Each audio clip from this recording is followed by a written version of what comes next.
Hey, I'm Chuck Liddell. You're watching Icebreakers. Watching Icebreakers. My name's Adam Ray. I'm on the show too. Trying to catch the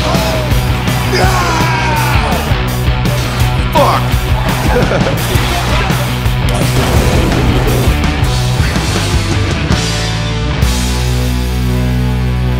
First of all, my name's Adam Ray. Nice to meet you, Matt. Hey, Adam. Yeah. Hey, Chuck. Chuck, how you doing? Have you guys officially met before? I know you probably know this guy, but is this the? Yeah, no, we don't know each other. But I know what he does. I know of him. Yeah. Yeah. What is your first? Can we swap? First memories of Chuck Liddell in the McConaughey world. When did he get on your radar? I don't know specifically what it would have been. Just that he was just one of the original badasses, man. There it is. and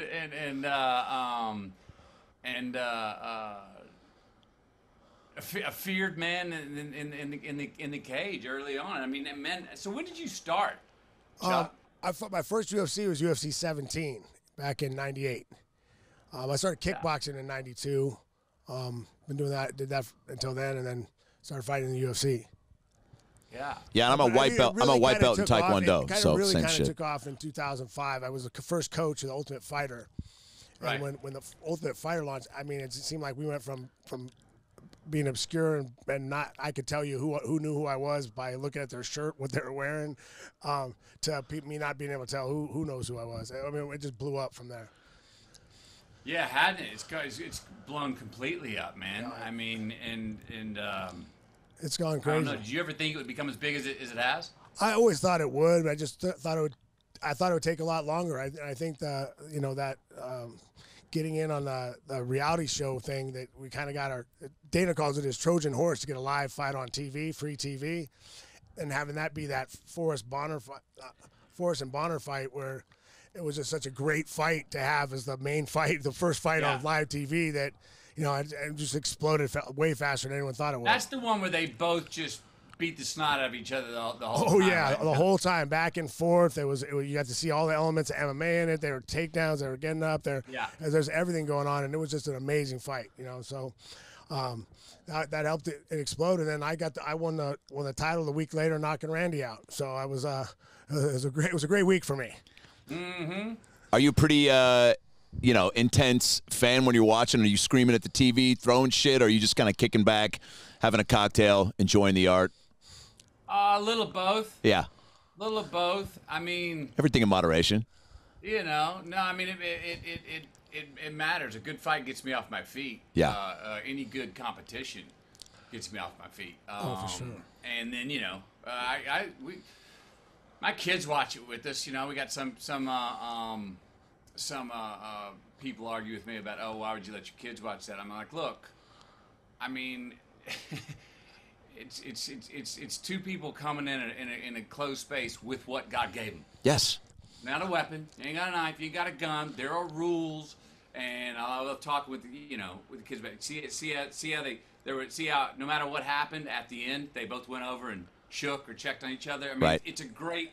Form of competition, and it's one of the examples in sports. Not that life should be a fight like that, but man, people could learn a lot from sports and even UFC. I mean, that you go at it. The rules are clear coming in. Both of you know what it is. You got what God gave you. It's best your body and mind and spirit can do in a certain amount of time, and then when it's over. Yeah, shake hands and go. I'm actually friends today with a lot of the guys that I fought, both guys I beat and guys I lost to. So we respect the sport, and it's a sport to us. We got there and we're just competing. I was trying to hurt you when it started, but when it's over, I hope you're all right. Heard, yeah, and I hear you, man. I think I hear that a lot lately, actually too. I hear that a lot lately from people like, hey, some of my best memories with my dad were watching you fight. So, I mean, it's kind of cool. Right? Yeah. Now, Matthew, with all the celebrity boxing and fighting popping off, does it make you start to go, you know what, man? Me and Will Smith never finished that fight about whether it's pronounced Fanta or Fanta. Time to settle it in the octagon, baby. Right? I mean, look at it's funny what's happening. Yeah. Now, you hear do you hear those, somebody was talking about a storyline. It was I think it was the last Jake Paul fight. But it was one of the pre-fights. And Yeah. they were like, this guy's from England and he's rich and he's a billionaire and he's fighting this other guy. And you heard him put the storyline up. Because evidently they had a beef at the Grammys about 4 years ago where so-and-so's with this girl and he wouldn't introduce him and he got dissed and they're going to have it. I was like, and it made me want to watch more. And I started going back and I was like, oh, man, they could have these. They can put together these fights for the rest of time. You can make it's a soap opera. You can make it up. You can make up a storyline about why two people got a beef with each other. Oh yeah, even if it ain't true. Milking the drama. This guy walked in and took the urinal that was too small for him, so he had to use the stall, the handicap stall of all stalls. Yeah, it's just. And he made him use the one with no toilet paper. Yeah. We'll see who's wiping who Sunday night. Yeah. And you know what? That little storyline gets millions of viewers. I'm fired up right now. Yeah. I know. Well, first of all, dude, thank you so much for making time. I know you're busy as, there's not, I don't know if there's a better word to describe that in your life right now, but first of all. Thankfully, I am busy right now. I'm happy to be busy, yeah. Do you, is being busy the way you operate? I know some people, I can speak for myself, like I don't operate to the best of my potential if I don't have too much going on to try to manage. Yeah, look, I mean, I got 3 kids now. Yeah. And I mean that if you're a father, you know you're busy even if you ain't got work. You know what I mean? For sure. But at the same time, I'm a guy who's I'm kind of addicted to accomplishment. I'm addicted. You know, I get self-significance by finishing stuff up, by having something I'm building to work on, to try and finish or evolve. And I'm good on a vacation for about a week. That's pretty long. And then after about a week, I'm like, oh, man, I need something to do. Yeah. I can do it here on the beach. Okay, I don't mind, but I need something to do. I got to be constructive. You know what I mean? On doing something. Heck, if anything, right now I'm trying to work on being able to be relaxed on a vacation longer than a week and go. You ain't got to do nothing. You ain't got to set up something new. You don't have, But I like being busy. I like having something to do. I like making a list the night before the shit I got to do tomorrow, and I love getting up the next day, knocking it out, and crossing stuff off a list and going. It makes the drink taste better. It's 7 o'clock. It makes the food taste better. Yeah. It makes hanging out with the family feel better at the end of the night. I feel like I've earned it. Well, one of my favorite lines in Green Lights, which by the way, phenomenal. Chuck and I both got through it and enjoyed the fuck out of it. I don't see how, by the way, reading it obviously is an option, but I don't know, man. For people, if people are reading it, they're probably still doing your voice in their head, right? So why not just listen to the real thing, baby? Yeah, that was actually my first audiobook. I've never actually done an audiobook before, but that was awesome. The read was awesome, hearing it coming from your voice. And a lot of things you said, like I believe a lot of things, those lessons, and I've always had a hard time explaining them to people. Right. The thing about boundaries, for me, like as an athlete, and you get it with a lot of athletes, like I got to the top of my sport, and I got to the end of it, and when it was over and I took away, I kind of let all those boundaries go away. I was lost. I mean, I was sitting there like, okay, now what? I had a lot of opportunities. I'm very lucky, man, very blessed. A lot of opportunities, but I didn't have anything really controlling me to make, and I could let myself go a little crazy for a little while, where I was like, no structure. I had no structure. I didn't have that thing pulling me back into the gym, that thing pulling me back into control, and that becomes a hard time for guys. I get that a lot. I talk about it so people come up to me. I get a lot of athletes, a lot of guys that are really good at what they did, really they were done, and they have the same problem when they're done. We're done with their sport or done with what they're doing. You look at it. I mean, a lot of athletes seem to have that. Look, rock stars have it. What happens when astronauts have it? What the hell is this? Or you want me to get a buzz about this? And I've been to outer space. Yeah. You want me to get a buzz in real life? It's tough for that. A rock star, they ain't on the stage anymore. What are you supposed to do? With that, you got to talk to my buddy Lance Armstrong, man. When he got off the bike, he was like, he had his cancer foundation. He was dedicating time to that, but he was like, it's not the same. He goes, I've lived on pedals for 7 hours a day all of my life, and I don't have my pedals. He was, and all of a sudden life's 4-dimensional, and you're like, I can do this, I can do that, I can do this. And even if you're in a position where you can do whatever the hell you want, that ain't easy, man. I remember when I got Time to Kill was the first like big movie that was a studio movie that turned out to be a big hit. Yeah. The Friday before Time to Kill opened, there was 100 scripts I would have done anything to do, man. But 99 of those scripts were, no, not you. You can't do that. Over that 1-2-day weekend, or Friday night, Saturday, and Sunday, by Monday afternoon, of those 100 scripts I wanted to do, all of a sudden it was 99 yeses. You can do it. And I was like, wait a minute. You want me to tell you which one I want to do? And 3 days ago, I would have done anything to do any of them, and I couldn't do them, and now you're telling me I can do all of them? Shit. What do you mean, man? So to find that, figuring it out what you want to do when you can do whatever is also really tough. But you don't have a schedule, man. What happens? I know if I don't have a schedule, I had that to tell that story in the book about taking that 2 years off. Yeah. Whew, good thing I had a newborn son to keep me sort of grounded. But man, I got a little wobbly. This was after. Yeah, I think I had the same thing. I think I had a newborn son, and I had a daughter when I was kind of right afterwards. I had a son and a daughter after, so I was, that helped me. I just focused on my kids. I spent a lot of time, and by the way, they're a year and a half apart. That's a lot of work. Yeah. Yeah. I thought having a second one would be like twice the work. No, the second one was like made it exponential. Double time, yeah. I had to work because when one was sleeping, the other one was up. So it was a lot of work. That 2-year break you talk about is after you said you want to take a break from romantic comedies, correct? Rom-coms, yeah. Yeah, so you were crushing that world. By the way, I have to say this right now. Everyone asks me, what's your favorite type of movie? And I would think it's funny when I answer rom-com. And this guy was crying just thinking about Failure Launch before we logged on. My favorite one was How to Lose a Guy in 10 Days. It was my favorite. You Come played on. that awesome. I Love it. Hey, that movie. movie. Talk about, you know what residuals are, right? Little mailbox money. Oh yeah, baby. That movie is by far and away Holy shit. my biggest mailbox money giver that I've ever done. Wow. That son of a bitch is the gift that keeps on giving, man. How to Lose a Guy in 10 Days. So good. Wait. Anyone hasn't seen it, you need to watch. You kill me in that. How to Lose a Guy in 10 Days. How to Buy 17 Boats in 5 minutes. Is that kind of what it translated to? Not 17, but damn sure rented me those houses in Malibu where I could go shirtless shit. on the beach and surf all day. Holy shit. Wait, real quick before we talk about that break. So, and I know you mentioned this in the book, but was it because it's a pretty difficult thing to walk away from something that you work so hard to get to a point to where you are having all these things coming to you with, what do you want to do, right? And there's the rejection and the no's are pretty much done with, more or less, yeah? So after A Time to Kill, it was a hell of a lot more yeses than no's. Right. And then coming up to that break when I was doing romantic comedies, I was the go-to rom-com dude. Yeah. I was the guy. At the height, it's awesome, right?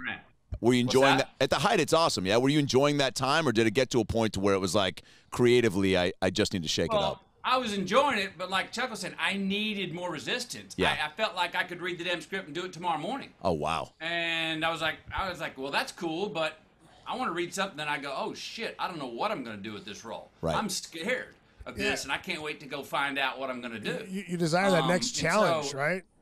You want that next challenge, right? Yeah, I need. Look, that's what for fighters like. I was enjoying it, but look, rom-coms, they're flip-flop Saturday afternoon characters. Yeah. The consequences aren't that bad, and you can't get too happy and you can't get too mad. If you get too mad in it, you sink the ship. No, don't. You don't really act how you truly feel in real life in rom-coms. You kind of keep them light and dance amongst the clouds. And I just had my son, and when you have your first child, a man feels as vital as ever. Man, I mean, your joys, your ceiling, your joys raised. The depth of your anger and even sadness is much deeper. You're just more vital, man. You're just alive. And real life's more like a drama. I mean, you know what I mean? Totally. And so I was having that vitality in my life, but I was going to work going, hody, hum, which was right on for the job. Sure. But I said, boy, can I find some work that maybe challenges the vitality of the life I'm living? Well, that work I wanted was not being offered to Matthew McConaughey. So I just said I'm taking a sabbatical, making a one-way ticket to limbo, and hopefully I'll get a job again, but I don't know. I got to assume reps, family, everyone that is watching this train just full steam ahead, and you kind of, taking a pit stop more or less. And right? People were probably freaking out. Like, how do you manage that? How do you manage, like, hey, it's my fucking career. You don't know me. Like, I mean. Well, look, I'll say this. I was fortunate enough to have people I was working with in my life that understood that when I came to them with the sober decision I made, Right. I was not asking their permission. Mind you, when I tell my agent at the time, hey, I'm not going to do rom-coms anymore, and he goes, okay. And I go, whoa, whoa, whoa, whoa, whoa, whoa. What do you mean, okay? Yeah, He said, okay, like that quick. Yeah, He goes, yeah. Okay, I work for you, I don't work for them. I said, hang on a second, Jim. I go, what are your bosses going to say when you go into the office on the Monday morning meeting and say, oh, news brief, McConaughey's not going to be doing rom-coms anymore. He's been bringing us a good dime on the dollar for a while. Oh, yeah, dude. They ain't going to say, okay. And he goes, yeah, but I don't work for them. I work for you. But he was right. Damn. He stuck to it. He was my blood family, my brothers and my mom. They thought I was out of my mind. They're like, why are you getting in your own way? What are you doing, little brother? It's like, how to lose a guy in 30 days has already been written. You're like, yeah. People they were don't lined understand. up. My wife understood it, though. She was like, I got it. I hear you. Yeah, people don't understand. I try to explain to them, like, how long you win a title, how long does that last? About a week, a month, or 2 days? I mean, you want that next challenge. I'm looking for. I'm not excited. I'm not ready and excited until I got the next fight in front of me. What's my next challenge? What am I doing next?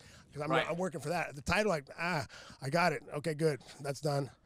I mean, everyone asks me. I got four belts in my house, in my garage, in my closet. I think they're stacked up in my closet somewhere. I don't even have them out. Everyone laughs at me. But I mean, it is what it is. I'm proud of it. But I'm proud of it. I get asked that about the winning Academy Award. Was that like a ta-da? Okay, I've done it. I was like, no, it was the pinnacle of my acting career, and it meant my peers were validating that, hey, I'd become an expert craftsman, and they said that performance we deemed the most excellent. But shit, man, I mean, what happened after that? I sure as hell didn't get more complacent. I was like, all right, that's a peak on the way. Right. A lot of things got to go the right way. If to win an Academy Award, I got teachers and friends. The movie's got to be good. I could have given a great performance. If the movie's a piece of shit, I don't win Best Actor. There's a lot of great performances out there that people have never seen because it was in a shitty movie. Right. A lot of things had to come together, and the movie worked, and we were the underdog, and had some momentum with some other films I was doing. The other performances were good. So I mean, a lot of things happened, but I didn't feel like, oh, now I've done it. I was like, okay, that's awesome. I'm very appreciative of this. But yeah, like you're saying, like, what's next, man? What else is going to make me sweat in my boots? How much is an Academy Award a driving force for an actor, do you think? And at what stage do you think it starts to become less of a goal and more about the work? Because I think a lot of people, and I know for myself when I first got out of acting school, it was like, I thought, okay, getting, like the same way in stand-up, I'm a comic. It's like getting that first special validates you. So getting an Academy Award validates you. Sure. You haven't yet experienced enough ups and downs and really gotten experience in the grind to understand that it's a long haul. So was that ever at the top of the list for you where every role, movie was being driven by that? Look, I can say this. I've been doing it long enough where I can read a script and and look at it and go, boy, if we pull this off, if I can pull this off to the best of my ability in this role, and this movie is done well, this could be something that could have critical acclaim. Yeah. Now, there's other movies I look at and I go, I want to do this. No matter how good this is never going to be one of those critically acclaimed Academy Award-winning films. You just kind of know by the genre, you know by the script. You've got a good hunch. I was just chasing quality dramas for the past 12, 15 years. And I will say this, though. You brought up about the result. Did I want to win an Academy Award in my career? You're damn right I did. Yeah. You're damn right. But when I quit thinking about a result and it started thinking this way right when I came out of that sabbatical in 2 years, when I said, fuck the bucks, I'm going for the experience. I'm not worried about the result. I'm putting my head down and doing everything I can, by hook or by crook, for this role. When I quit worrying about that and just dealt with the process, I got a fuck lot more results. They started all of a sudden got more trophies when I wasn't thinking about, oh, what's at the end of this? Right. What will it be? And I think that's something, Chuck. I suppose that's I suppose I'd like to hear on your end. How true is that for you and your process when you were fighting the best? Oh yeah, when I was fighting the best, I wanted the next big challenge. I wanted to fight the best guys out there. I was trying to prove I was the best in the world, to no one else but myself. So I wanted to fight the best guys out there. I was always looking for. The one thing Dana says about me is I never had to ask Chuck to. I had to worry about Chuck to turn down a fight. I just had to worry about him wanting to fight someone I didn't want him to fight. Right. That right. was like Chuck was asking for guys that I didn't know if he was ready for. Like I always asked for the bigger guy. That guy's all right, but can I fight him? Right. There you go, man. It goes back to what we were talking about a minute ago. Who's our greatest competition has kind of got to be ourselves, right? 100%. I mean, we got to flick our own switch and go. Yeah, I mean, even times where I've gotten, attaboys or pat on the backs or trophy for something, and I'm going like, I didn't quite nail it. That didn't live up to my own standard, But I mean, that seems to be the ticket with anybody's success in anything is you've got to be competing against your own best ability, and only we know what that is. Well, that's what I'm curious about. One second. We're talking about what's next. I'm sorry, I've been holding this for a little bit. I've watched some of your stuff on politics and how you're talking about Band-Aids and how people are not. So much of politics to me is just people doing things that make it look like they're doing something, but they're not really trying to fix the problem.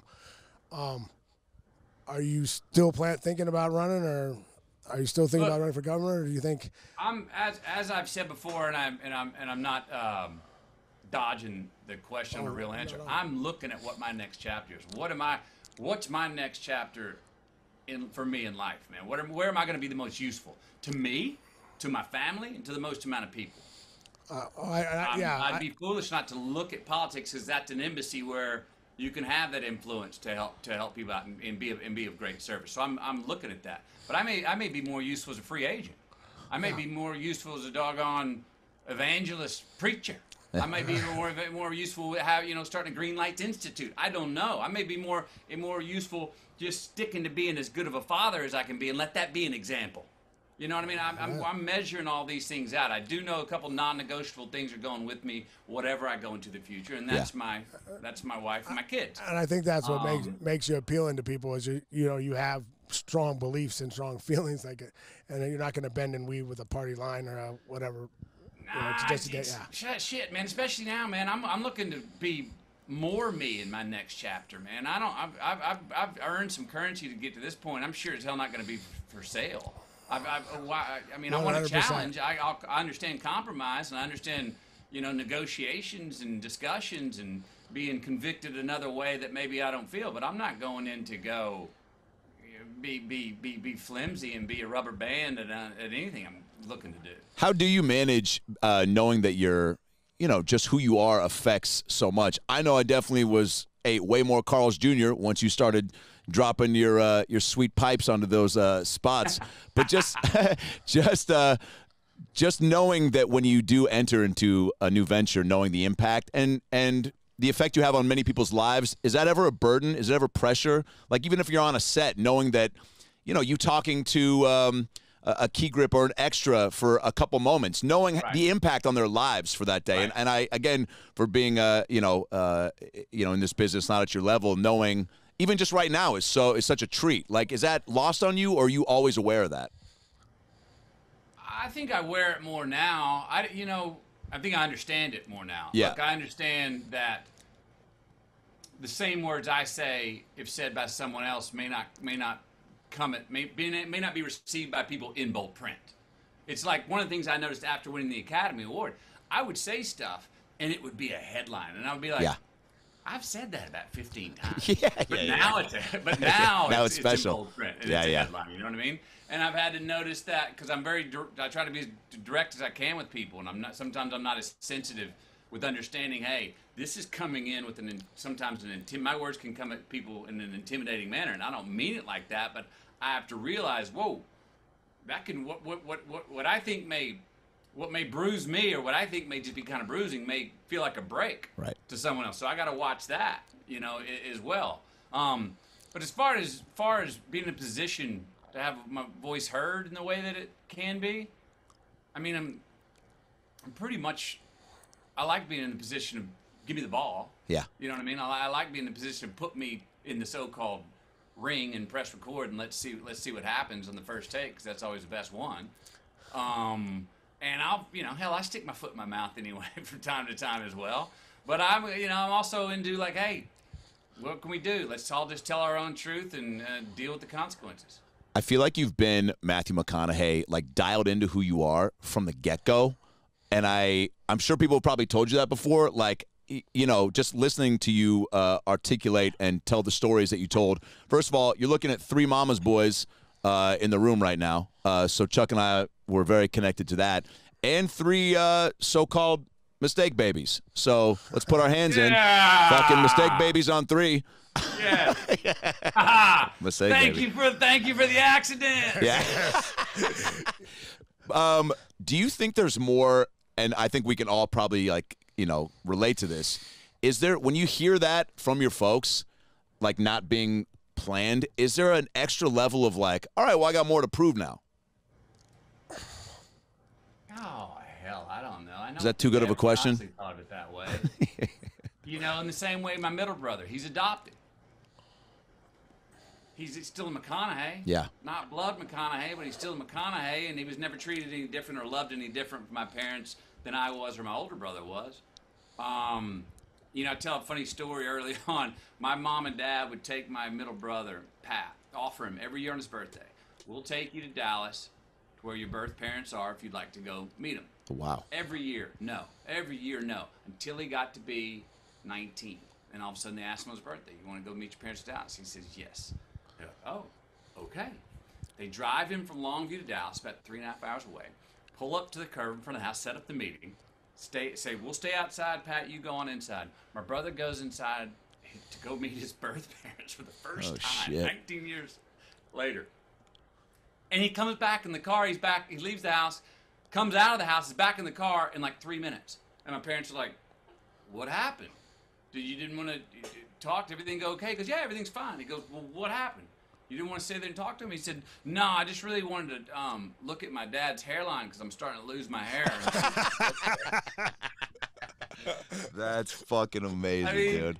I don't know if I ever felt like I needed to have something to prove. To prove, because our family, you didn't have time to dwell on, oh, was I an accident? It was like, be glad you were an accident. Come on, let's get on with it. You're here. What are you gonna do with it? We love you. We love you just as much. Jeez, right. I'm glad Dad's stuff stuck. By the way, glad Dad's stuff stuck is like, could be another, I don't know if that's a t-shirt or a campaign slogan for you, but holy shit, man. Definitely a bumper sticker. Yeah, a bumper sticker for sure. I like that one. Yeah, glad Dad's stuff stuck. I love you talking about self-motivating, right? And I think, classically, Dazed and Confused is when you felt like you got noticed, but I know for sure you were probably grinding prior to that and thinking there were other things that were maybe going to, be the thing that started everything off. How do you then and now stay self-motivated? Because, again, like Chuck and I were talking pre-show, it's like I just feel like it comes so easy for you, but, the more you have on your plate, family, work, extracurricular, it becomes tougher to balance all that. So how does Matthew McConaughey just keep that fire going from day to day? I think I'm naturally very curious. Yeah. I do like to take risks, and as we were talking a little bit earlier, now the time in my life and our lives where maybe we have a lot more currency. I got family. I don't want to be foolish with those risks. I'm not going to be foolish with what I built to get to this point, but I still want to get a buzz. Right. I still want to get a buzz in life. I still want to go into something, lean into the unknowns, lean into those blind spots a little bit more. Because my life's set. We get successful. I could stop. I could probably retire right now and just stick with it, schedule exactly what I know, and that could be okay. But I think I'd get a little bored. I'm becoming less afraid of failing than I used to be. Cool. And I try to make sure I keep gnawing at it, that I stay vital, and that I got my teeth on it, on whatever I'm doing. And I don't know. I love trying to pull shit off. I love trying to pull things off. Can I, you know, whether it's even, you know, I like to hustle in both senses of the word, you know? And here's the worst feeling for me. What if? That will keep my ass up at night. Oh, wow. If I would rather, I mean, if I give 100% of myself and pull it off, then I can go look in the mirror and go, you got a big, you're responsible for that, McConaughey. If I bust my ass on something and fail at it, I can then at least look in the mirror and go, don't know what else I could have done. What I hate is that feeling of not pulling something off and going, did you half-ass it? Did you really not go at? Did you not prepare as much as you could have? Did you not get it? Did you not? Were you not present enough? Did you? You know what? I don't like that feeling of wondering, what if I would have? Would I have been able to pull it off if I would have committed fully? You know, I don't. That's the feeling that'll keep me up at night. That's where I'll get a regret. And I just see, don't there like again, great at putting things in words. I mean, I feel that same way. Like, you have, for me, for a fight, I always told everyone said I was known for not getting nervous before fights. It was because I did everything I had to do to get to that fight. Right. To get ready for that fight. So win, lose, or draw, I was fine. As long as I did my best, went out there and gave it my all, whatever happened, happened. That's what happened that night. But the worst feeling in the world is to have a bad outcome on a fight, and I look back and go, man, what if I hadn't done that? What if I hadn't? And that'll eat you alive. Eat you alive, man. Sure. It's a horrible feeling, and you got to live with it for the rest of your life. Yeah, 100%. Yes. Were you even when you were auditioning early on? Did you have a fearless mentality? Because I know that's an easier said than done thing. It's an acquired skill set, right? To get to a point to where you're like, I gotta just. You know, get to that. Auditioning sucks. Yeah. Oh, yeah. Let's ask the actor. Let's ask the actor real quick. What was I asking you for? Fucking hold on a second, Matt. Yeah, Chuck. When you auditioned for Entourage, now what was that? Well, that one I didn't have to audition for. Oh, yeah, they Thank God. just gave it to you. Okay. Yeah. But no, like, are you? You know, even when you started off, did you have a let's just go for it, leave all parts of me in the room and see what happens? Or I tried. Yeah. And look, I made a fool of myself and didn't get a lot of jobs where I went for it and completely whiffed. You know what I mean? I've had many auditions that I didn't get that I went for it, and they walked out of there and the cast director and the director were like going, who the fuck was that? All I know is that is not what we're looking for. What the fuck is that? There's no way that guy's selling cars in 30 years. Yeah. Now, mind you, I could drive home after not getting that gig and be like, well, you missed that one, but man, you swung. I U-turned, on a highway in L.A. After an audition that I went in and I thought I could get the part. And I got nervous right before, and I tried something, and I saw a few times to take a risk, and I didn't, and I left going, you didn't find out, and I remember I U-turned, went back, barged in, knocked down the door, went back in there, and it was the role of the baddie, so I went up and then I got the director and slammed him up in the corner and just played the role much better than my audition. Holy shit! And told the casting director she needed to do this, that, and the other, and and anyway, and then just barged out of there, knocked over furniture, and I was like. Tell myself, I was like, that's the role. Now, when I left, they called security. Next thing I know, my agent calls. She goes, they're calling saying that you're disturbed, and that was a problem, and you need help. And I was like, oh no! And they're like, you definitely didn't get the part. But, not even a callback? Yeah. No, not even close. Not even close. To be honest, then at least I knew. But that's how. But when you're doing that kind of part, it's so hard to do when you're sitting there looking at a piece of paper. Because I went in to go audition for a part, and they said I already had the role, but out of respect for the whatever the person that picked the people, they wanted me to go audition, and I had to do the audition. And I'm sitting there trying to like threaten someone while I'm looking at while they're looking at a piece of paper. I'm like, you want me to punk somebody? It's in my nature. I'm good. I can do that if you need me to. I mean, I'm actually, that's not my nature, but I'm good at acting that part out because people ask me to do it to people all the time. So I'm like. By the way, this is why life rules. If somebody told me today, hey, today you're going to listen to Matthew McConaughey and Chuck Liddell swap audition stories, I would have been like, get the fuck out of here, Dad. Yes. Here we go. This rules. All right, so first of all, tackling a book, is it, by the way, are we looking at a 30-plus year career? When do you truly feel like it started and how long you've been in the thick of it? Or do you even think in terms like that? Career-wise? Yeah. Well, I remember 1992, man, summer of 92, Austin, Texas. I'm between my junior and senior year. I go to the right bar at the right time. Bartender, I go to that bar because that bartender gives me free drinks. He brings me over my vodka and tonic, says there's a guy at the end of the bar who's been coming in each night. He's in town producing a film. Takes me down, introduces me to him. The guy's name is Don Phillips.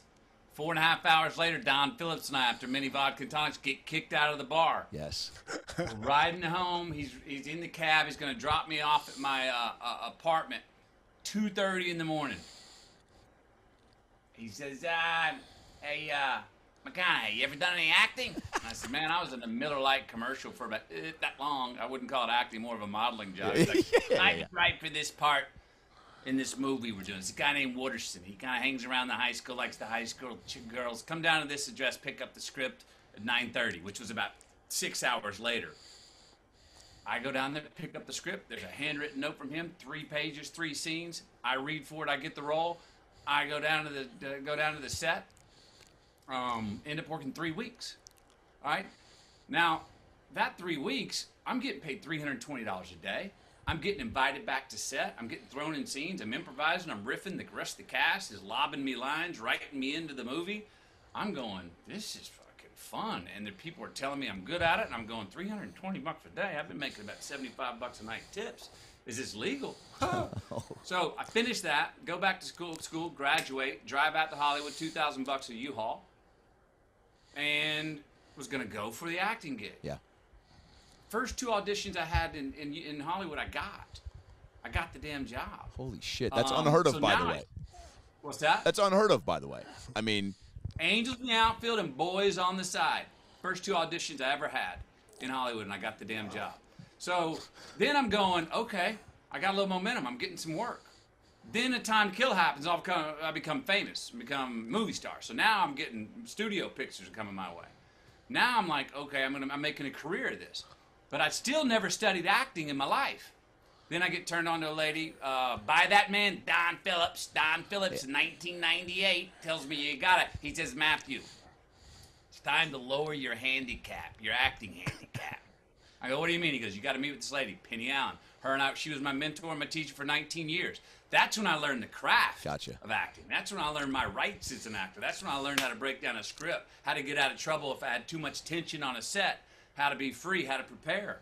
And that's when I really became to understand the craft and was like, okay, not only do I have a natural instinct for what I'm doing and what's becoming a career, I actually now understand what the hell I'm doing and how to do it. And that was a wobbly transition for me because I'm sure you know this, Chuck. You got a natural ability to do something and you've never studied it. And now all of a sudden you say, now I'm going to study it. Well, shit, now you're getting heady for what was always just an instinct. Sure. And it's wobbly because you lose your instinct a little bit while you're trying to process all the shit through your mind. But if you stick with it, I was then able to go, oh, now everything I'm learning is instinctual. And it turned into, it's been over 32 years, I think, whatever, 19 or 29 years. It turned into a career that I love. But I probably didn't notice that until that it really was a career. Well, before Time to Kill, probably 1994, a couple of years after Dazed, after I'd gotten a few gigs, I was like, I think I understand this, and I think I'm decent at it. You talk about how it took you a few beats to get the craft down, but I don't know, man. The way you acted being lifted by 2 angels into the outfield to catch that ball was pretty stellar, dude. See that, man? Ben Williams, he's in right field. How's he gonna get it? Oh! Had the wires, the harnesses on me, man, and through the wall. He caught it. He's out. Dude, I've been trying to forever pitch Tony Danza in Angela's in the outfield. So if you know anybody, yeah, dude. But even a movie like that, like I'm sure your approach was like, okay, cool, man. Like I'm in a film. I got a role. This is my job. This is who I am to this film. Taking it with the same seriousness that you did. I took that. I remember there's a scene that I had worked on. I had one kind of real scene. I think it was with Danny Glover, where it was like I tell him where I'm from and why I love baseball and everything. I rewrote that whole scene. It was about I made it about 8 times longer than it was. Of course. And I was like, even at that age, I was like, I'm not going to tell the director I've added and rewritten this thing. I'm just going to do it. Ballsy. And I did it, and he come back and he's like, okay, that's all great, but the scene's now about 8 minutes long, and we need the scene to be, the scene's really half a page. Can you get back to about 30 seconds? I was like, nope. Go again. And I did it again my way. What? And I remember Danny Glover, after about take 9, and the director's William Deere going, Matthew, this is great stuff, but the movie's not about your character where it's from. I go, for me it is right now. And I remember looking over after take 15, Danny Glover was sitting over on his chair, his head back. So I'm like, and it was late at night, and here's this young new guy in here going trying to stick to his guns, and the director's going, I appreciate what you're doing, and it's good. But, and I go, well, you that's what I can give you. You do what you did. And so they just cut it way down and made the scene work. But I was, trying to do that from the beginning, and always taking, even with the romantic comedies, I would work just as hard as I do on damn Dallas Buyers Club to try and make them work for me. But, yeah. That do you think there's DVD extras of that monologue anywhere on the cutting room floor? He's got them. I guarantee you. Man, there's a bunch of unseen extras of me going with long extra riffs and scenes. Every time I approach a scene, I'm like, well, what would you say if this conversation went on for an hour? What would my character do and say if there wasn't an end to the scene? Just as an exercise to know where I'm going, and so in the same way I go, what would I say if the scene was on? What was I doing before I came to the scene?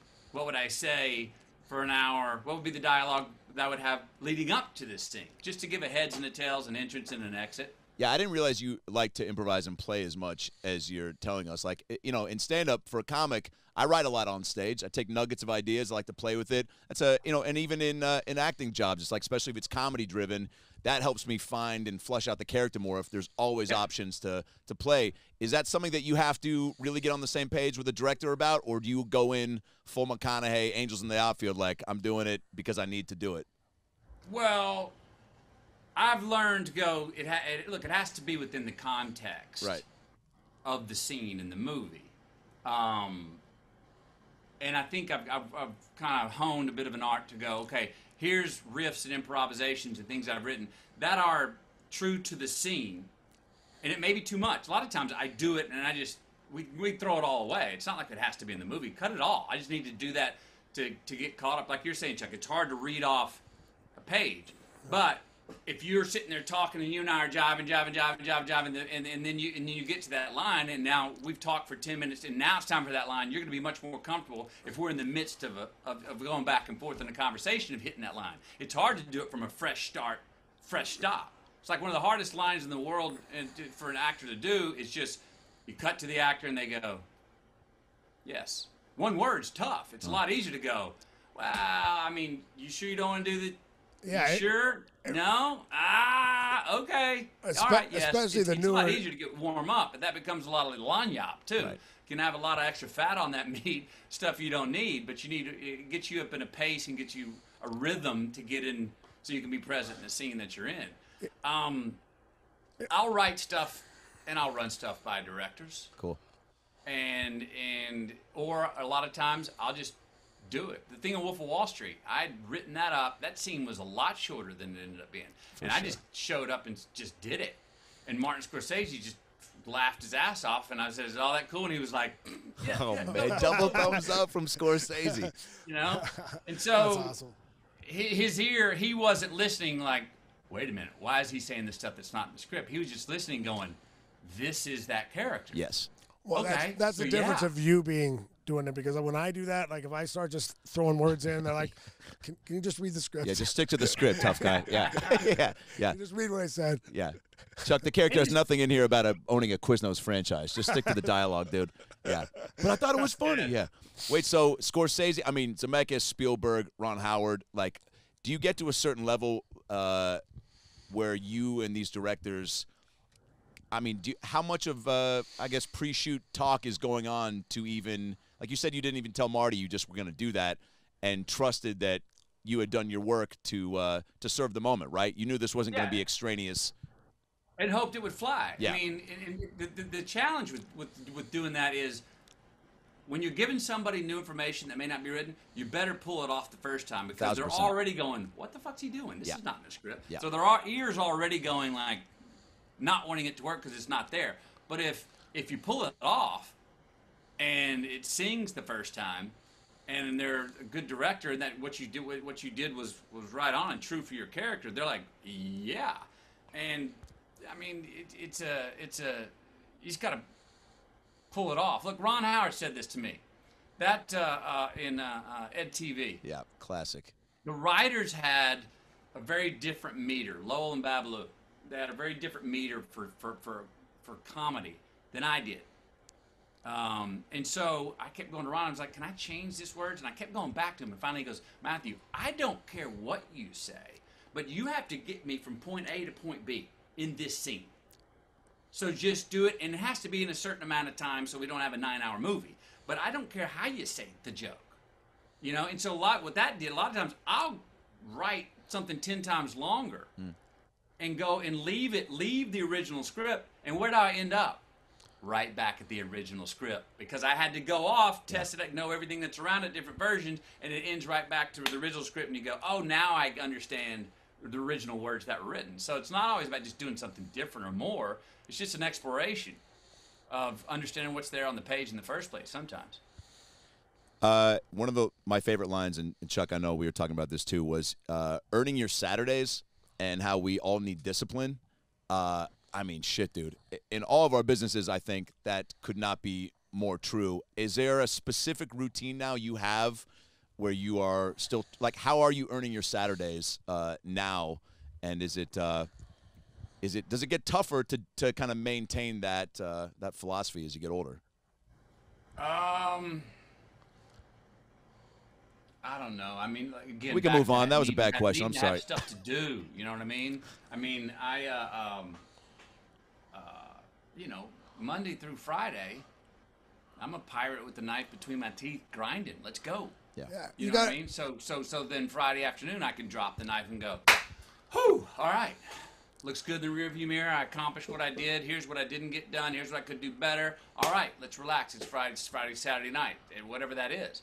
Yeah. At the same time, as a creative and a writer and stuff, a lot of my best ideas come at 2 a.m. on Saturday night when I don't have the knife between my teeth grinding. Yeah. You know what I mean? A lot of it comes from music when I'm relaxed, and not just like go get it done. I got plenty of things on my proverbial desk that I've got to tend to, that I've built to this point, that I'm still trying to build, that keep me busy. And like I said, does that cocktail taste better at 7 p.m. after a good, on Tuesday evening, after a Tuesday where you got in and grinded? That Saturday feels better. Sleeping in that extra couple hours feels more earned if you put in the damn good week. But boy, you give it, you know, you don't have the week, you don't have the work to do. You give a man too many Saturdays. Woo! We can become a tyrant now. I mean, it's like, you know, another thing with somebody with nothing to do, usually the next move, if someone's up to nothing, usually their next move is being up to no good. And I mean, again, those boundaries, too many Saturdays in a row, it's like, well, shit, man. I'm tired of eating cake. My teeth are falling out. Well, I mean, for being a driven person, I know people. It's like, it's this last couple of years, I've been like, I like how the calendar's set up. 5 days and a 2-day weekend. Hell yeah. 1 month and then 12 of those for a year. I like how it's set up. What is that cocktail, by the way? That cocktail of choice when you do when you've earned it? Is there a Cocktail go-to? of choice is usually a Long Branch bourbon or a little Clase Azul tequila. My man. On the rocks or neat? I go a couple of rocks, slightly chill. Dude, that's awesome. Yeah, I mean, for me, that's the same thing. You have to have, you're a driven person. You have to have something going on. You have to have done something, because otherwise you feel like, oh, man, I'm taking night week off, but I got this other stuff I didn't get done. I didn't do that. I didn't get this.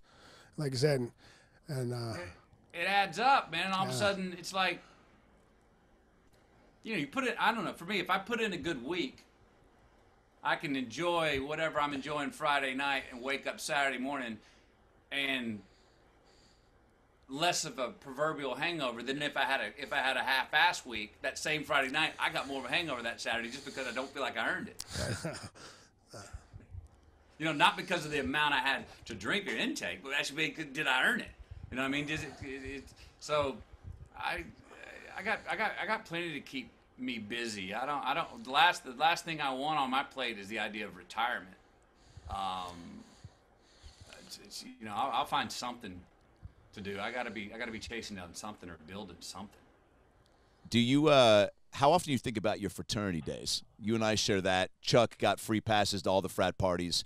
I know for me personally speaking, I've got a plethora of jokes about my frat days. Some are more flattering than others to the guys that are still around. But I definitely have pulled experiences and people that I have, whether mimicked in my act or even for, you know, some acting jobs where the guys have to, you know, be a certain way, and that frat guy is a way to mirror it. But how many people in your life, because I'm sure there's been billions that have crossed your paths, have you pulled from in certain roles, or is it a collection for a given part? It's a collection. Yeah. Look, I write about this in the book. I lived 4 years, and not this Airstream, but another one called the Canoe, going around America. Staying trailer park to trailer park. Took all my meetings in Hollywood on the road. That was a front line. I had a front row class to behavior of sort of outcasts and outlaws, of which I enjoy playing on screen.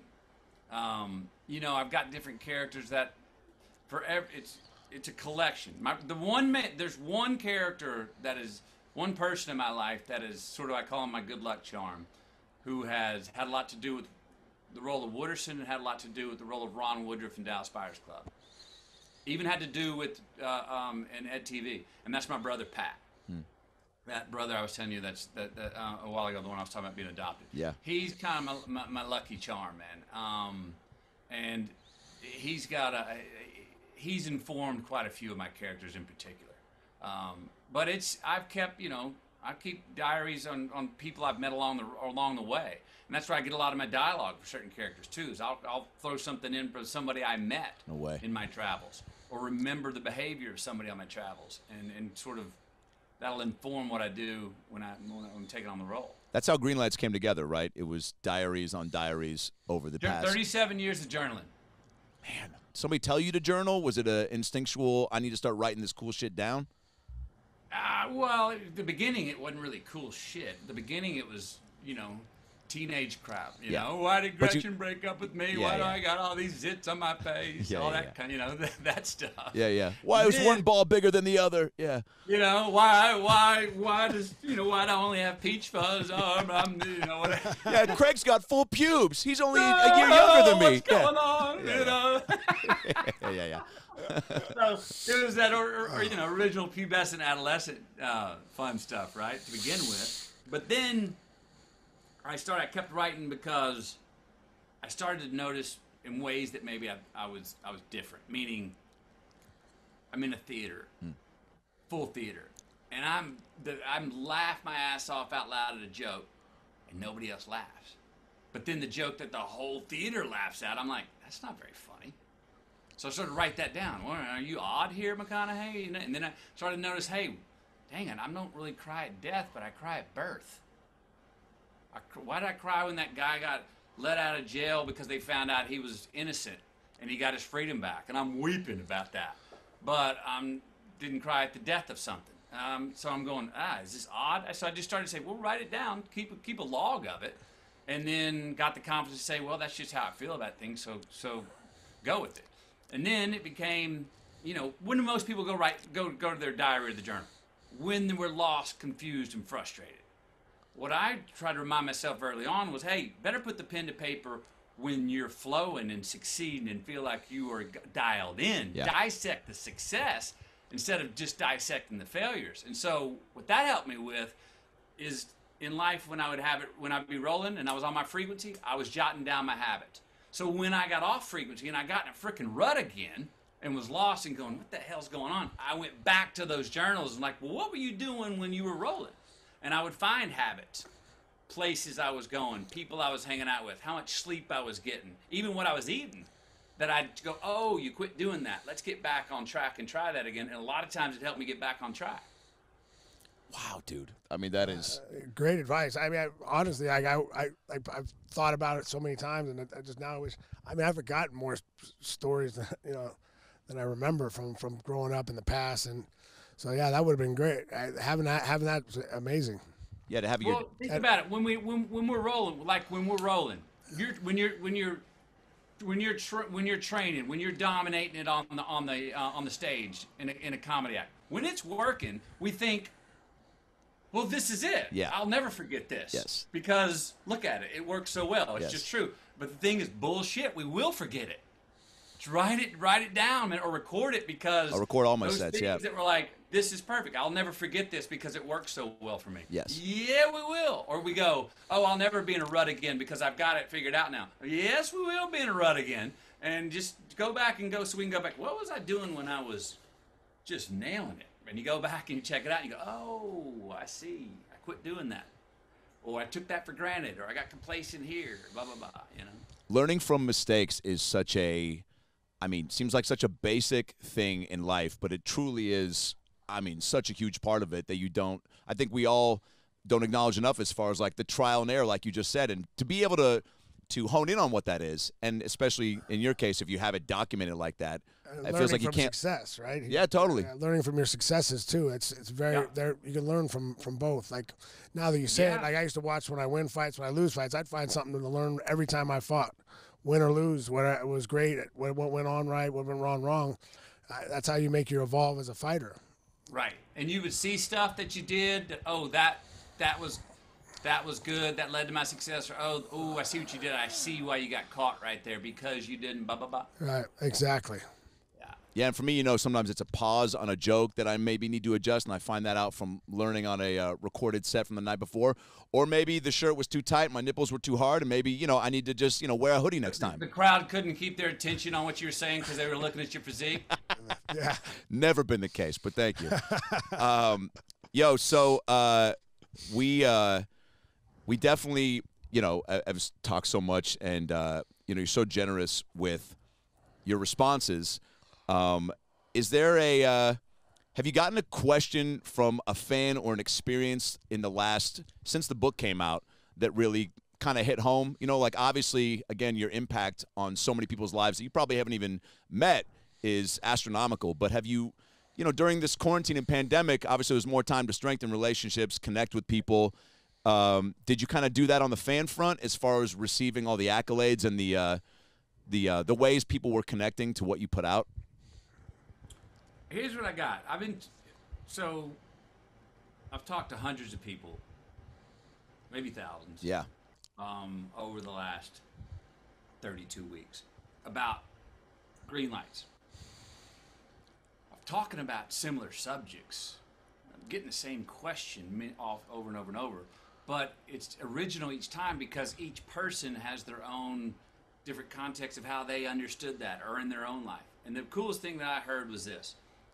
Oh, I'm seeing my stories in your stories, Matthew. Oh, I'm seeing myself in you, Matthew. Now, man, that's what I call art. When there's a reciprocity communication where we're seeing each other. It's something in my experience, you can see yourself in my experience. And then I hear about your experience, and now I can see myself in your experience. Now, here we go. That's cool. So that means it translated. That means that somehow my personal stories and approach and look at life hit a nerve with the common denominator of humankind in a lot of ways. Whether it's age, whether in different countries, no matter the sex, no matter the age. And that's, to me, makes me extremely gratified. Do you how often are you preaching to your kids some of the stuff from the book? Like one thing I loved was you said you were taught to never hate, never say I can't, and never lie, which again feels very like sound basic knowledge, but so hard to implement as a human being in life. Hard. I mean, my senior yearbook quote was, "There's 3 words I hate: can't, couldn't, and Vanilla Ice." Now, that was probably premature. Vanilla Ice is a talented fella. I was a big fan of his. There was probably another name to throw in there comedically, but I mean, I'm the same way, man. Where, can't is just such a cock block of a word. It's bullshit. Yeah. And it doesn't mean that you're able to do something that you're not. Like, I physically do not have the ability to dunk a basketball. All right? But if I would like the way my dad taught me, if I'd have said, "Dad, I can't dunk," his molars would have met, and he just started grinding them. And then he would have taken me out in the backyard, hoisted me up, and then I dunked it, and he'd have dropped me, and he looked me in the eyes, and he said, "See, you were having trouble dunking." I mean, so Whoa. It's also about, I mean, he taught me that lesson when he had already told us about don't say can't, right? And I remember one Saturday morning, I got up 7 a.m. to do my chores, go and mow the lawn, weed eat everything, try to get them done by noon so I could go play. Lawnmower wouldn't start. I go in there, I go, "Dad, I can't get the lawnmower started." Those molars met. I was like, "Oh, shit," I said that word. He got up off his bed quietly, came out through the kitchen, the garage, around the back of the shed, went to the lawnmower, tried to crank it, wouldn't start, got down, found the fuel hose, hooked it up, got the fuel coming. Next thing you knew, he cranked it. And with the lawnmower running 8 feet away, he came over in front of me, put his hands on my shoulders, knelt down on his knees, and he goes, "You see, son, you were just having trouble." And I just went, "Got it." So it also means you can go get assistance. You know what I mean? Yeah. Sometimes you can get help from others, and you can pull something off. It's okay to ask for help, right? What's that? It's okay to ask for help. Yeah, I mean, you know, what is it? Don't lie. Oh, that's a great story in the book. I stolen a pizza with my buddy Bud one night, and we had planned to do it. And I got home at midnight, curfew, and my dad was on the phone with my buddy that I stole the pizza with his dad. Hilarious. And then he goes, yeah, he just walked in. I'll check it with him. He hangs up the phone, and he goes, "What'd you do tonight?" I said, "Oh, me and Bud went out to so-and-so and the pizza." And then he goes, "Did you pay for that pizza?" Oh. Now, any kiddos out there listening, if you stole the pizza or whatever it is, and you get home and your dad asks you, "Did you steal the pizza?" it means he knows you did not pay for the pizza. Yeah. All right? But me, I weaseled. I went, I think so, Dad. I'm going to ask you again. He gave me 4 chances to tell him the truth. Oh, if you doubled down. Oh, well, I was digging a hole, and Yeah. I knew I was starting to break a sweat, man. My old lactic acid legs were starting to wobble, but I was in deep, and I was just going to ride it out the back end like a weasel, right? Yeah. On the 4th time, he said, "I'm going to ask you one final time, son. Did you steal that pizza?" I said, "Well, I think..." He backhanded me. I crumpled up in the corner floor. Not because of the strike of his blow, but because of those lactic acid bullshit coward-ass legs I was standing on that couldn't tell my dad the truth. And the back end didn't hurt. You know what hurt? Seeing his mouth fall open and being like, feeling like a failed father, that his son couldn't tell him the damn truth about stealing a damn pizza. And if I'd have told him I'd have stole that pizza, he'd have been like, "Gosh, doggy, buddy. Number 1, aren't you making enough allowance to pay for the pizza? Sure. Number 2, if you're gonna steal a pizza, you gotta learn to get away with it better." Yeah. I mean, it would have been, You would have made it a moment, right? It would have, and he'd have hugged me and we'd have had a beer. Yeah. Fuck. But I couldn't do it. I weaseled out at that time. And then the other one was hate. I told my brother I hated him at my 8-year-old birthday party. That's powerful. Because I'd heard that word at school. My mom stops the birthday party. Yep. In front of all my friends. Of I had course. to lean against the wall, and she gave me the belt against the wall. She goes, "You do not hate." Now, what's the values in those things that I'm trying to teach my kids in different ways, but what am I trying to teach them? What's the antonyms, the opposite of those words? Well, as a kid, I noticed that I felt pain when I lied. So what's the opposite of pain? Pleasure. And as a kid, I noticed I felt pain when I said I can't. So what's the opposite of that? Well, you can be having trouble. What's the opposite of hate? Love. So love, you can be having trouble doing something and tell the truth. That's things I'm trying to instill in my kids along the way, just in different ways than my parents did. But that's what I'm still trying to instill in them. Damn, dude. Well, do you have a few more minutes with us? Can you let's spare? roll. Yeah, okay. My mom, again, Mama's Boy Club, MB. Mistake Baby, Mama's Boy. Maybe we should get those shirts, MB.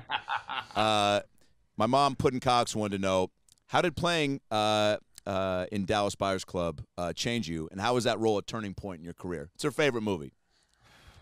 How did it change me? Well, I mean, it was the one that it's the role that I won the Oscar for. Right. So as I said, we talked about that validity that Yeah. for the first time, my peers deemed my work the most excellent in a male lead that year. That meant a lot to me. Again, that time in my career, I was not chasing results. I was like,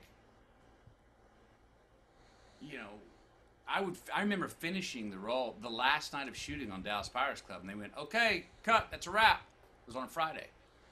I was like, come up and go, "Okay, everyone, I'll see you Monday," thinking that, you know, and then they were like, "No, that's a film wrap. We're done. There's no more shooting." I'm like, "Oh," my head was so down. It's like, I don't know, Chuck. Do you have any fights where if you're coming out of round 3 or the round 5, the final round, where if your mindset is that, oh, I've got 6, 7, I can go 3 more rounds, that you'll do better in those rounds that you're in if you're not thinking like, I just got to make it this one last round. Meaning if you're like the finish line, if you project in your mind, you do that trick like it's actually further than you think. I find that I do better work in the present. Oh yeah, for sure. If you always. I'm always need to be ready to go all the way to the end, and I'm looking forward. I'm still working. I always feel like if you give me another round, I'll win. I'm gonna win this. Give me another round. So I was always pushing for that. I always want, always want to go after it. Yeah, that role, you know, it was one of the great roles, and I was attached to that script for a long time. Before we ever got it made, no one wanted to make it with Matthew McConaughey in the lead. Many a director passed on that because I was attached for the lead. Doesn't make any sense. But I held on to it. Many actors wanted to take it from me, and me and my agent, I was like, no, this is on lockdown. One day, this script's going to see the light of day. And so when we got the chance to do it, and we didn't even have the money to make it, but we were telling Hollywood we were making it. Wow. We were saying we're shooting in October, and behind the scenes, my agent's going, "You are not shooting in October. You don't have the fucking money." We were like, "Yeah, we do." And he's like, "You're delusional." And we're like, so we just bluffed our way through and didn't flinch when the rest of the world said, "You can't make it." We said, "Yeah, we are." And 8 days before shooting that, the director calls me and says, "Matthew, I do not have the money to make this movie. I need $8 million, but they only have 4.9. But if you will be there on day 1, I will be there." And I said, "I'll be there." And we showed up, didn't have the money, cut the grip department, meaning no lights on the set. 0 lights. Didn't have 1 light on that set because that was where we scrapped a lot of the money, didn't have the money to do it. And just went and shot it, kind of forced it to be. Holy shit, dude. That's awesome. I mean, just where there's a will, there's a way, truly, huh? I mean, you know, you're not gonna get them made every single time, but shit, man. I mean, I've been a part of pulling some things off by not flinching sometimes when the stats or the science of the situation said this is not possible. Yeah. And if you just go, "What do you mean it's not possible? It's happening," and all of a sudden, people were like, "Okay, I guess it's happening," and it was just momentum started rolling, and we didn't have the damn money or nothing, but we were just going, "Yeah, we are." Another question from some fans we got. How do you steer clear of scandal, Matthew McConaughey? Scandal? How do I steer clear of scandal? We live in a clickbait, TMZ world. Even, I saw Chuck taking a shit a couple weeks ago. I took a picture, and I was like, "Yo, man, you mind if I sell this on eBay?" And he was like, "Yeah, but let's negotiate a price." So, like, right. Let's split it. Let's split it. Yeah. So it's it's a team player move. But how do you, for someone that's in the limelight, like, how do you, other than just trying to live, I guess, a healthy life, right? Well, I mean, I'm pretty. I mean, I'm not a real scandalous guy. Right. And I'm pretty open and honest about where I fall down and step in shit. And I'll tell the joke on myself before someone else needs to tell a joke on myself. Yeah. You know what I mean? I'll come out and go, "Yep, that was me," long before a lot of other people will. And the other thing is, I mean, look, I got that line in the book. I got this hunch that the world's conspiring to make me happy. Yes. That's a trust. And some people think that this is something that I need to watch, but I think it's one of my better attributes or values is that I go into situations with high trust. I don't know you all, but I'm here sitting here talking to you. You have 100% of my trust until you don't. Instead of me coming in and going, "You got 0 of my trust, and I'm watching out for you." Now, I've been playing this game long enough to know, by the way, what question you ask, if you're trying to pick my pocket from the backside and get me to say something scandalous. Right. I understand that, and I understand how words can be pulled and highlit and put up. But at the same time, sometimes scandal is, you avoid scandal by not giving scandal credit. It's not a scandal. It was life. If I reply to it and start to add on to it, it can become scandalous. But if you sit there and go, that's just, and people get that that's just. Oh yeah, people take stuff. There's certain. People take stuff out of context all the time, and I put something up. I think I did a thing for Jimmy Kimmel, like a skit, where I jumped out of the back of the car for if you had a road rage, right? Yeah. I was a road rage button, so I jumped out with jumped out of the back of a car with a tire on and beat this guy up, right, for the skit. It was just being funny, right? It was all listed on some website, and I had friends actually call me up and ask me what happened. That just the headline was Chuck lost his mind. Something about with the tire.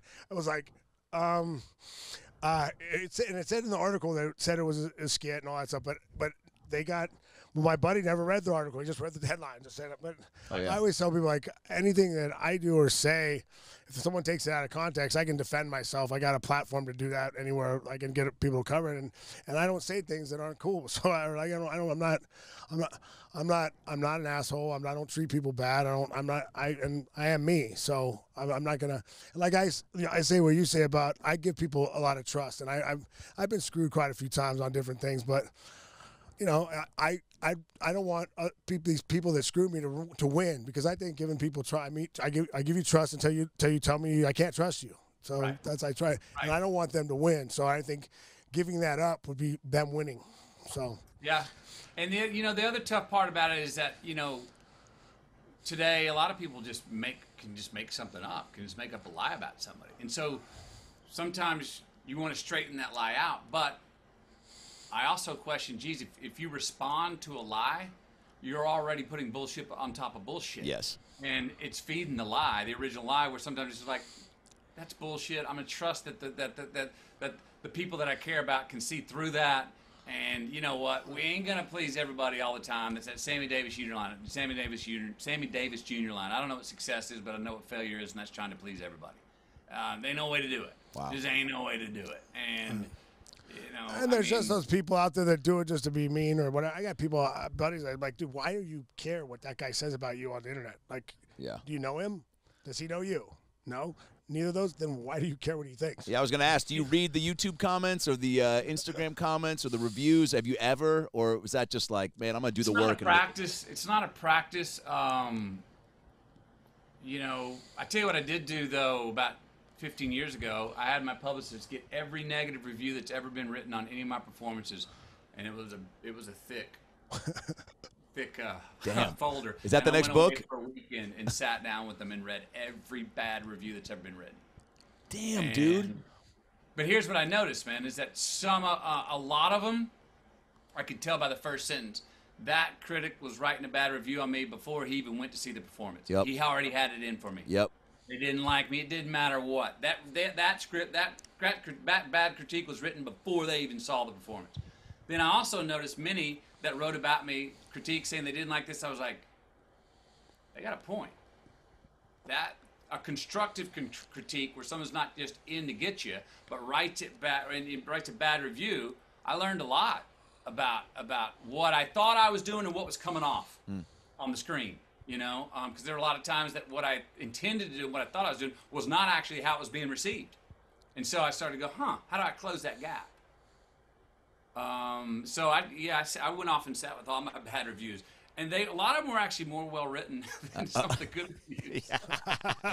How many bottles of Casey Azul were accompanying you on that? They were, I'll just tell you, they were empty afterwards.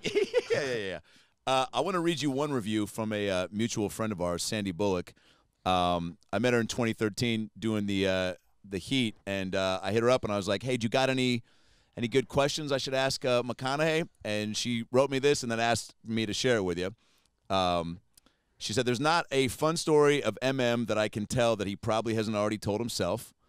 And then she says, "But truly, the beauty of Matthew McConaughey is that he has been unwaveringly truthful about who he is. Transparent, unapologetic in his convictions, rooted in his faith and family, and is a reminder that we should seek out our joy in all moments in life, even the really shitty ones, because bidden on not bidden, God is present.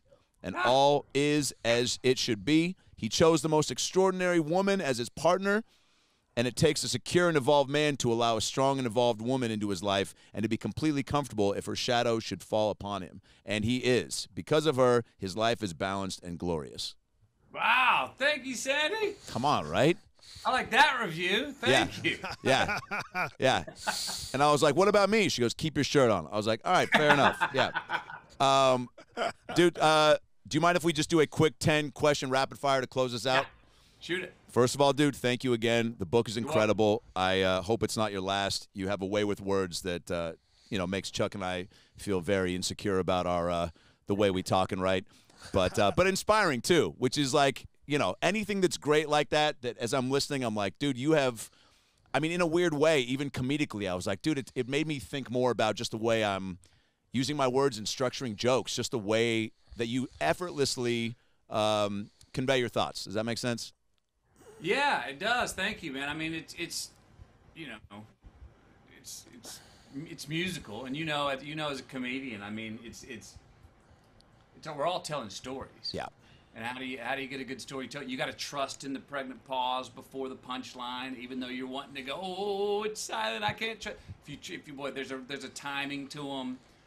You nailed those, dude. That was a very impressive, just from a comedic standpoint. I was like, man, this guy fucking. I mean, why have you not gotten on the stage? I know you've been on stages, but like, shit, man, maybe playing a comic in a later film. I don't know. Has that ever interested you to even be on stage? Just the whole idea of stand-up interests me.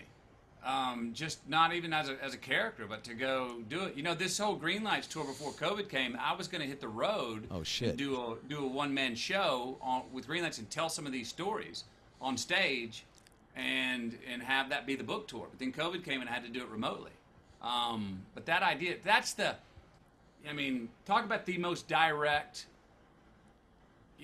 I go act. I'm doing someone else's script, directed by someone else, edited by someone else, and lensed into camera by someone else. That's 4 filters from my raw expression. Even a book is 1 filter.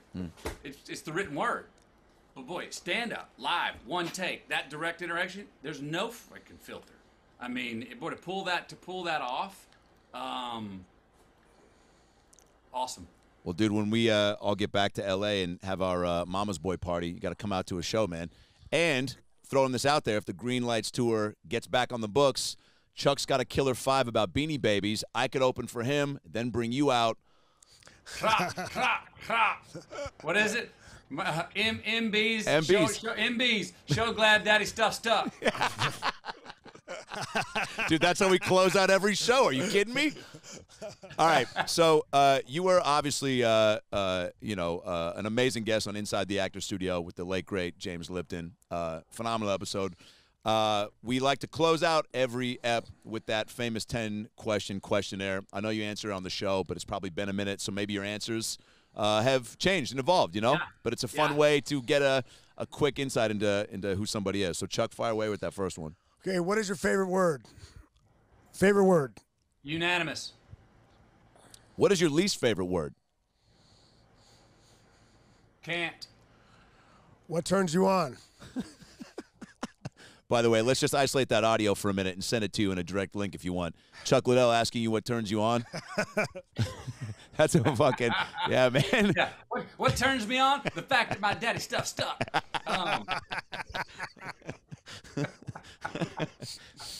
Something to look forward to turns me on. I love Having that. something to look forward to. I love that. What turns you off?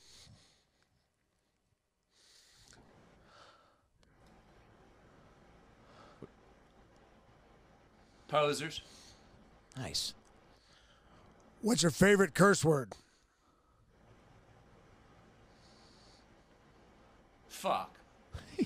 Are you more of a hard F guy, or you kind of, close it in with the CK? Nah, I'm still, you know what I am? I'm still, there's 2 kind of fucks. So there's the fuck you, and then there's fuck you. Oh, damn, dude.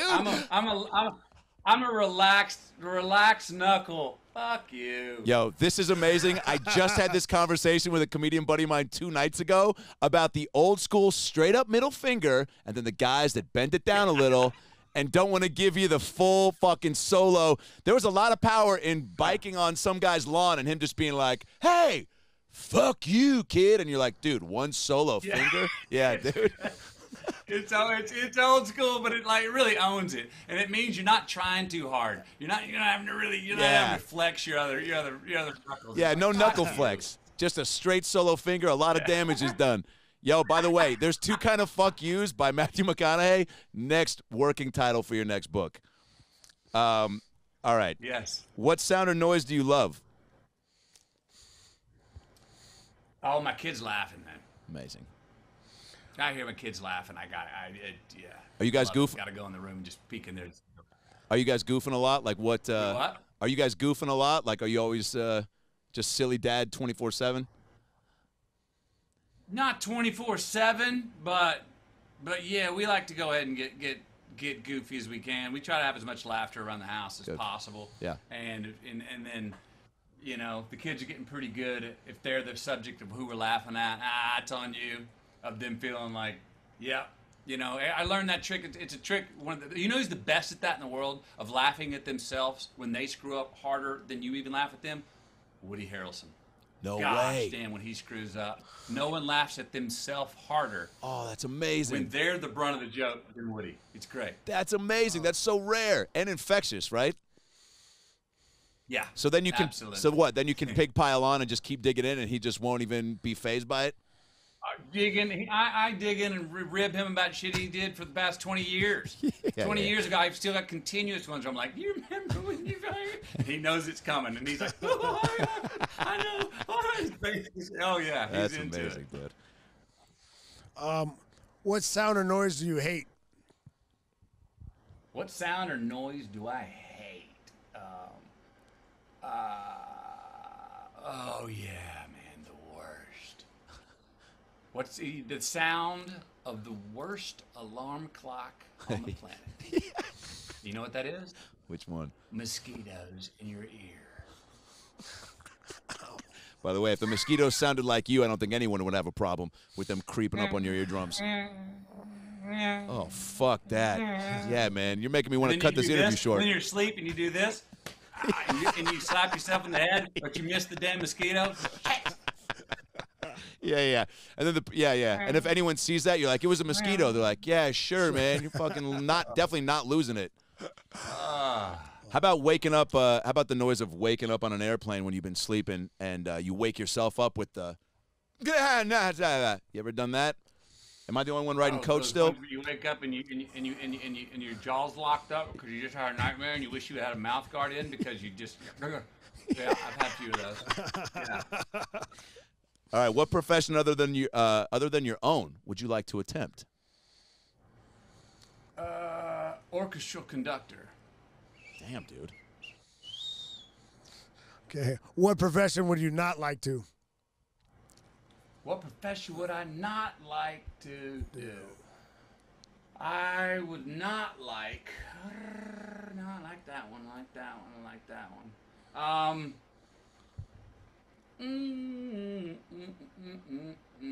Karaoke DJ?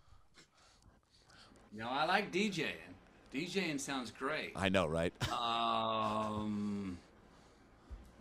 What job would I not like to do? What do I not like? Foot Locker night manager? No, I could make that work. Yeah. I could make that. I could roll on that. I could DJ through that night easy. All right, how about this? Mime porn fluffer. What's the first word you said? Mime porn. Mime porn. Porn fluffer? Don't know if it's a category. Just said it off the top. But guess what? There's something for everybody out there. You're fluffing the mime porn. $8 an hour. You know what? I'll go a little more.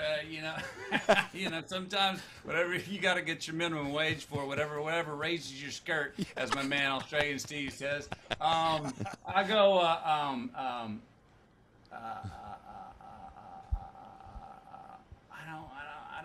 I wouldn't want to be the job of. I don't want to have the job of an atheist.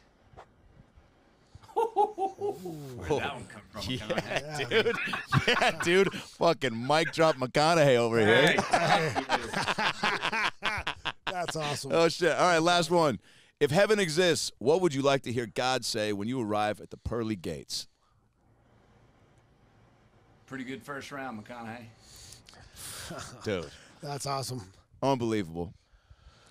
Was a real fucking treat to meet you. The book is incredible.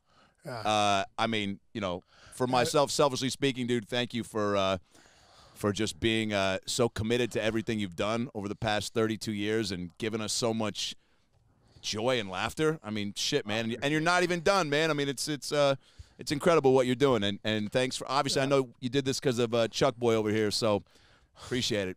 Hey, thank you very much. Thanks for coming on, and you really helped me with talking to people. Like a lot of things I try to get across. You say it so much better, and it really helps when I'm talking to them. I talk to a lot of military guys, a lot of retired athletes, a lot of people that are struggling. So it really helps. So thank you. Right on, man.